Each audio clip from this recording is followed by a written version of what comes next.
So how did we make an 18-inch Zooz mini bike? That's coming right up.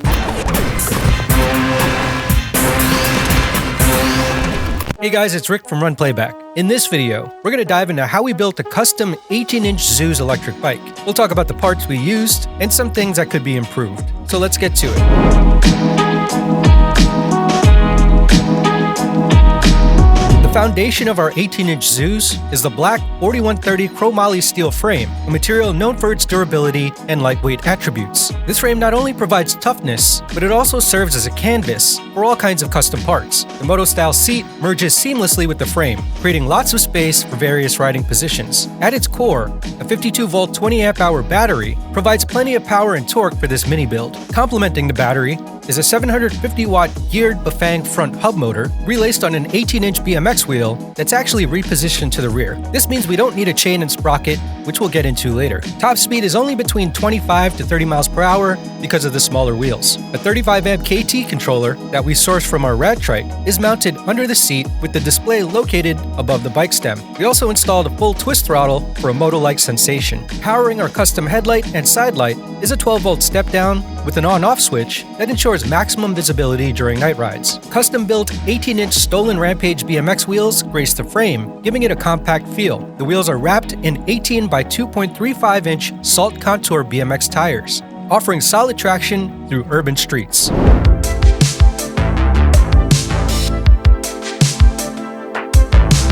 Rick told me about this Zooz, was purchased as a frame. He wanted the smaller diameter wheels from 24 to 18 inch on here.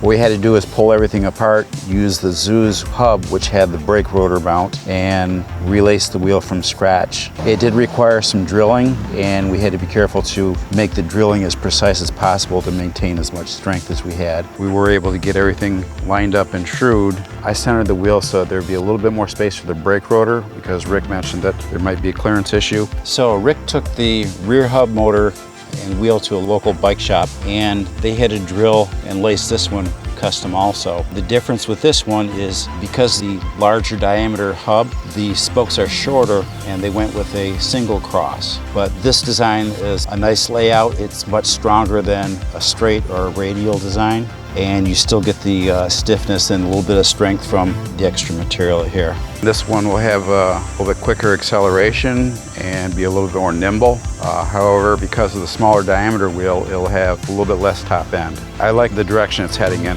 This will be a real fun bike to ride. Here it is, our custom Zooz 18-inch mini e-bike. So we're gonna do a walkthrough of all the parts and the things that we did for this build. As you can see, we used the frame kit directly from Zooz. You could order this from their website. Comes with the frame, comes with the fork, comes with the seat. You do need to get bearings for the headset. We actually had to buy these on Amazon. You also need to get a stem mount, but it does come with stock chrome handlebars. Since we're using the stock Zooz fork, we ended up using the front hub of a stock Zooz wheel, but we had it relaced on the stock 18-inch Stolen Rampage BMX wheel. Our buddy Paul actually relaced it and trued the wheel. He also added an offset for this 180mm brake rotor so that we could use these Shimano MT200 hydraulic brakes. Now, a typical 18-inch BMX wheel won't come with a mount for a rotor, so all of this was custom made. We have this custom 3D printed RPB lettering. We also added a 12-volt light bar with a yellow tint to it. We used the stock Zooz number plate, which we wrapped with black vinyl, and on the back, we painted it black. Now, the reason we used the number plate was to hide all this wiring. There's a lot of wiring for the lights and for the electronics. We wanted to go with a full twist throttle, so you have that nice moto feel. We have a light switch for the headlight and the side lights, and a side mirror. Here's where we have the 12-volt step down. So this converts the battery to 12 volts that we then output to the headlight and to our side lights. You also notice this LED strip in pure white, and it gives a nice separation between the seat and the frame. Makes you highly visible at night as well. In terms of additional lighting, we have the Shred Lights SLFX Plus. We have 3 of these. They're mounted right here. Really easy to take on and off. We have one over here in the back and right here in the rear. They're all synced up in the app, and you have different colors, different patterns, and it's all Bluetooth controlled. Now, inside this bag is a 52-volt 20-amp-hour battery. It is the same one that we have on our Zooz 750. If you want to see how we upgraded our 750 to 52 volts, we have another video on the channel. We also have some additional battery straps just as support to secure it to the frame. So since the bike is lowered with the 18-inch wheels, we can't put a crankset on, otherwise the pedals would hit the ground. So what we decided to do is remove the crankset completely, so no sprocket, no chain, no nothing, and we used these 25/9 BMX pegs. Now if you guys want to learn how to replace your pedals for pegs, I'll have a video that shows you step by step on how to do it. It's pretty simple. You'll notice that we wrap the pegs with some grip tape so that your feet are planted on here and they won't move. Since the bike is lowered, we had to make a custom kickstand, which isn't really that hard to make. We actually bought an adjustable kickstand. We removed the lower half and we put this rubber stop right underneath it. Here you can see the Shimano MT200s, and this is the Bafang 750 watt front hub motor. This hub motor was again custom built onto this rim. So there's no way to actually buy an 18-inch BMX wheel with a Bafang hub motor attached to it. So we brought it to our local bike shop and they had to order these like custom spokes, and then they had to kind of drill holes into the rim so that they would fit, and then they trued it and all that stuff. We also had some custom spacers made by our buddy David from EV Raceworks, and then we added these orange spokes just as a color accent. Now underneath the seat we have a 35 amp KT controller, and this controller is from Electro World, and it was originally again for the Rad Trike. We just kind of took all those parts off and ported it onto this build. This is a work in progress, which is why we have this big spool of wire, which is the motor controller wire. I didn't really feel comfortable cutting it because there were a lot of connections in there. There's a lot of like Hall sensor connections. So we're gonna leave that for now. Maybe I'll shorten it in the future. And last but not least is the dashboard. So this is the color display for the KT controller. We have 5 levels of power, not pedal assist, but power. I'll just show you some of the settings that I did for this particular build. So obviously we increased the top speed to its max limit, and then the diameter of the bike, which I'm assuming is the circumference, is about 20 inches when you add the rim and the tire. So P1 is 100, which is I believe the motor gearing, and then P2 is the number of magnets, which is 6, I believe, for this particular motor. Only other setting that we kind of change around a bit is C5, which is sort of the max power current. 10 is almost too powerful for something this small. The wheel just goes up in the air. 2 to 5 is really all you need. Now let's take it out for its first ride. All right, here we go. First ride with our custom 18-inch Zooz mini electric bike. So yeah, looks like a Zooz, except smaller. And since I'm a shorter rider, I fit pretty comfortably on this thing. It just feels like really easy to maneuver, just in terms of like body distribution on the bike. If you're a taller rider, you probably want to sit all the way back. I think I'm fine like right here in the center.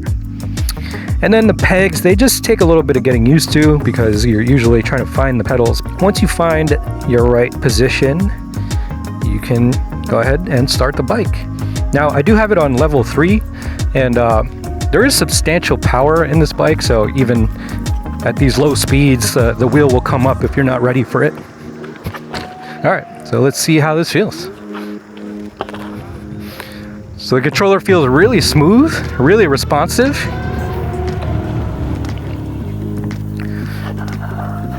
You know, just trying to find your center of gravity. Now, turning, like I said, is more like you're like leaning. You're not really like turning like a traditional bike. You're almost like carving like a longboard or a skateboard or something. So that's just something that you need to get used to. But since you're low enough, you could kind of put a foot down if you need to turn. But yeah, it's a little different. It's not like riding a regular bike. I'm gonna bump it up to level 5. See how that feels? Okay. Now, I'm not sure what the top speed is, but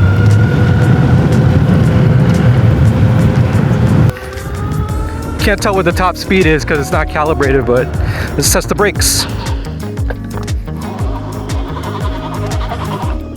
It's different, you know, especially the handling, like I was saying, since the wheels are smaller and since you're going a little bit faster, if you try to do a sharp turn on these wheels, it'll start wobbling. So it's just really smooth and calculated, kind of leaning your body, that kind of thing. So one thing I forgot to add is that the tires here are 18-inch Salt contour tires. And you see this tread is really, really nice. So it's made for street. I'll still use my Zooz 750, but if I have a friend who wants to tag along, this is a perfect companion. But if you have any suggestions on how to improve this build, anything to make it even better, definitely leave those suggestions in the comments and we'll try to do them, because right now it's kind of like an open canvas and I really haven't seen anyone do an 18-inch Zooz build before. So yeah, hit us up.